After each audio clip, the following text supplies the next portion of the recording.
related to, okay, so what do we put into policy and what do we put into procedure? And I get it. A lot of times, many of us have had examiners coming through, and some examiners, they just like to nitpick on things, or they want to demonstrate that they actually read through your procedures, and so they say, well, you should put this at policy level and this at policy level, and really, that's not how it's supposed to work. Keep in mind, anything at the policy level, you have to make sure your board of directors has been trained on it well enough to fully understand what they're okaying. Okay.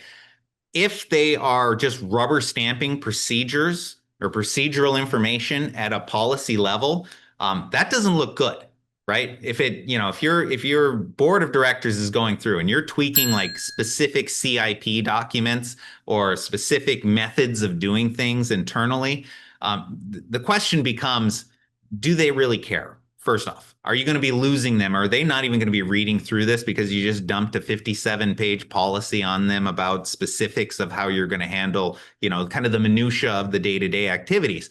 And the answer is they're probably not digesting that to the degree that it would warrant a policy decision. And then it starts looking like your board of directors is just rubber stamping things. And that's problematic. And I've seen management teams kind of drug out on the coals on specific areas of policy and then being called out for not being fully knowledgeable of what their policy says. And it says, wait a minute, where they've, I've actually been in the room when the board of directors was being chastised.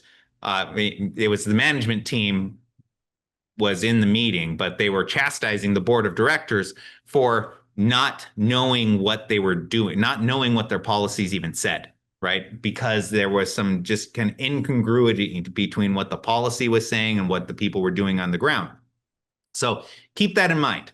You don't want it to look like you are just bringing in a policy, they're rubber stamping it. So, and also they should be trained on anything they're approving. Okay. So there's a training element there too. So if you have a very kind of cumbersome policy, you could run into some problems on the exam front if it doesn't look like, if it calls into question how much your board of directors is actually managing the program and how much of it is just the BSA officer sending in changes to be rubber stamped. Okay. The expectation is if it's a policy change, there's a board of directors training, and then they are either yes or no approving it. Okay.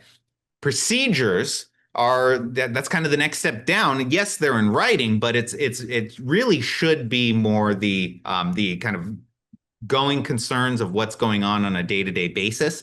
You have flexibility then, right? So if you have something that pops up, you can tweak a procedure on the fly and say, you know what, we've got a problem here, or maybe there's some fraud that's popping up, and so we need to draft a new procedure around this. And you can be more nimble on the procedural side of things. Yes, are you going to bring your procedures, for the board to review on a periodic basis? Of course, you can have them take a look at it.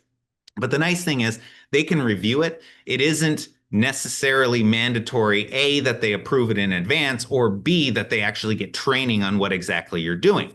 Yes, they can be aware of it, but really the policy is the lean and mean direction. We're talking values, we're talking specific things that they want to have done, maybe delegating specific responsibilities to specific individuals, but keep that policy lean and mean, and then have your procedures be, a little more in depth.